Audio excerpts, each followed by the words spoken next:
Alright, I've just landed in Vienna, Austria. Country 45. I'm here for New Year's 2020, turn of the new decade. Why Austria and why Vienna, of all places? Well, I actually had some time to do some research before I actually came here. Apparently, Austria is one of the best places in the world to celebrate a New Year's. They've got, like, markets, apparently, and there's gonna be things to do, so I'll go explore that. Other than that, really, I'm just following what the internet told me to do. Alright, let's see what you got, Austria. Can you guess what is the first thing I'm trying to do? That's right, I'm trying to look for food. One of the first things I've noticed as I've gotten here is that nothing is open. Apparently, everything kind of closes on Sunday. And so I was talking with the people working down in the hotel lobby, and they're like, oh yeah, we're a Catholic country. We close everything down on Sunday. So I don't know necessarily what I'm gonna do for food. They said like, oh, I could go to like some like a big station or a tourist area. And I'll probably be able to get some food there. So time to find some food. So right off the bat, trying to use public transportation is a bit weird because there's no like gates or anything for me to like scan any tickets to go into. So I was looking at like, hey, how do I buy like a weekly pass or a day pass in Vienna? It's about like 17 euros or, $17 for the week. Apparently the public transport system in Vienna in Austria is completely on the honor system. No one checks if you tag on or tag off. They just trust that people living here, the citizens, are just gonna be honest and pay for their trips around. Truth be told, I haven't actually seen that anywhere else in the world. And I wonder if something like that does exist. So in Mountain View, California, Google will pay and subsidize public transportation for people, but they're not expected to pay and be honest about their payments. So that's really cool. I'm thinking like, why doesn't like a country like Japan do this or anywhere else? That's really interesting. All right, I'm in the main central plaza of Vienna, and they call the New Year's celebration Silvesterpfad? I'm not entirely sure yet. It's really cool how they've kind of set up the city. Holy shit. Oh, right. Well, that looks like a very busy place to enter, so we'll be checking that out. Anyway, sort of in the city center, they have like 10 to 12 little kind of themed spots with different music and foods and different events happening. And here I am in one of them. I don't know quite where this is, but we got a lot of shops and lines for food, and I wonder if I can get a shot here. Oh yeah, they're making some sausages. I don't really necessarily know what I'm doing. I didn't know what I was doing last year in Edinburgh. It's also much warmer here in Vienna than it was last year in Edinburgh, Scotland. And it also seems way less organized and less chaotic. But I think that probably is also on the account of potentially there being less people, or there's still a lot of people, but it's spread out between like 12 different centers.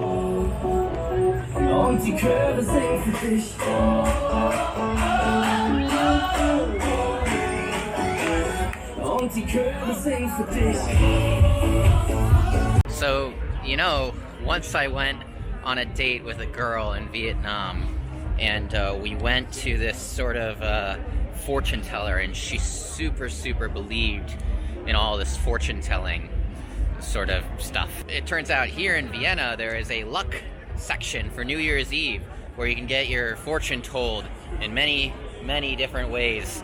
What was my fortune from that old Vietnamese guy?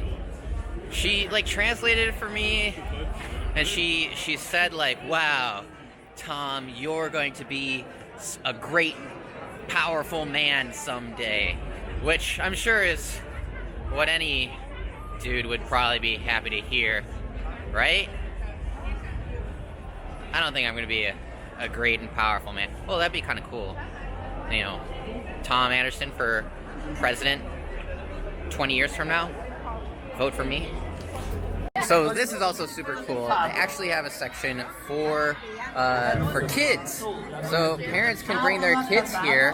Off in the background, there's actually a puppet show going on. You know what I was just thinking? I've done enough of these New Year's to know that it's gonna really, really suck trying to get home. And so I was like, you know what? I don't have to be in the big hubbub of everything to watch the fireworks. I have a view, I think, from my hotel so I could see it. So I went to go take the train back home, and they've already shut it down. Like, I have to walk like 2 kilometers to get to my train. So I'm glad that I'm getting ahead of the curve and going home early, because I'm getting too old for this shit. This is why you travel young. I'm gonna have to say this is my favorite New Year's festival anywhere in the world so far. Like, it's been fantastic.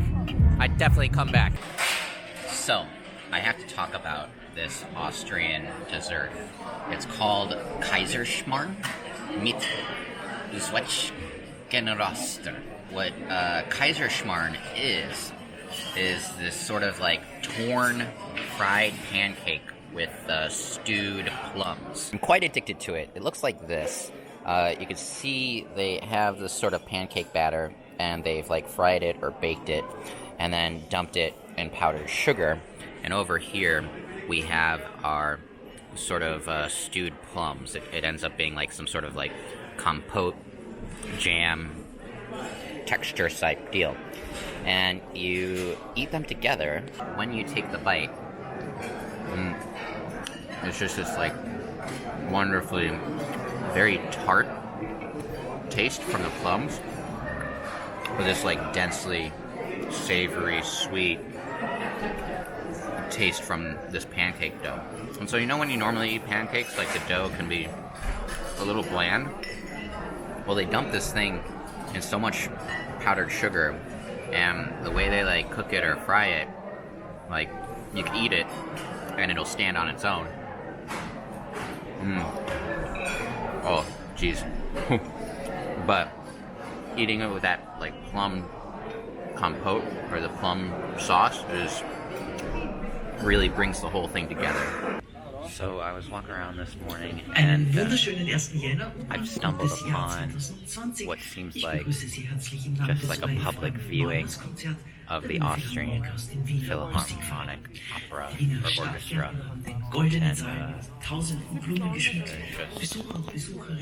And basically it was just this big gathering here, and I decided to show up and see what's up. And so they got the screen up there and the speakers and stuff over there, and I guess it's a free show that everyone can sit and watch on the big screen and listen to.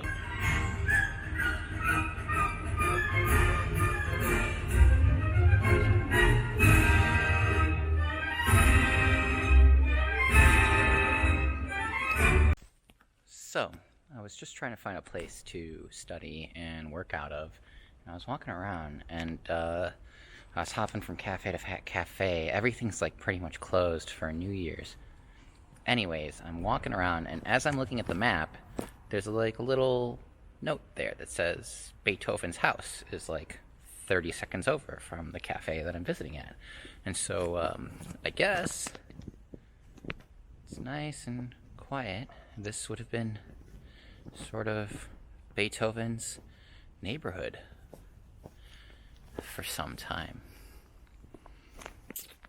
Kind of boring place, but like when no one's walking through it, it's kind of quiet and quaint. And there's this little archway right here, and you walk through and you just hear the echoes of your heavy footsteps up, and there's a cool little echo noise as well.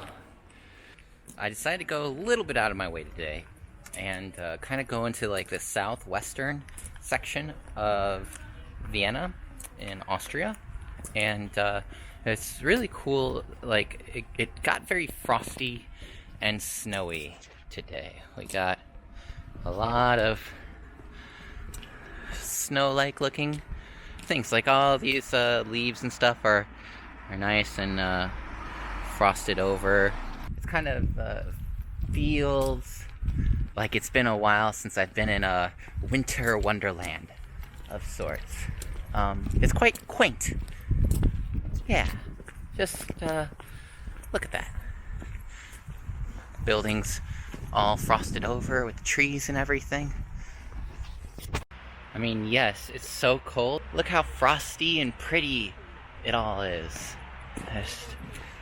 And then there's this long trail into this terrifying nothingness over there. Alright, Vienna, Austria has come to a close. So, final impressions of Vienna. I really actually quite like Vienna. I feel like it's got a good blend of being touristy, but it's also a very, very livable city. I was talking with the locals. Apparently there's an annual pass that you can purchase that it is about €1 a day that will let you travel for the full year. So just imagine, like, you buy it once and you're one and done, and you can just travel anywhere in Vienna. There's plenty of late night options. I think there may or may not be like a 24/7 option, but like grocery prices were cheap. The country felt safe. I never really felt uncomfortable anywhere I went, and there was plenty of like history and culture to go and explore. New Year's was excellent, and I hear that at least Austria and Vienna takes New Year's very, very seriously, and I want to come back and explore some more of the country. With that said, thank you very much, Austria. Dankeschön.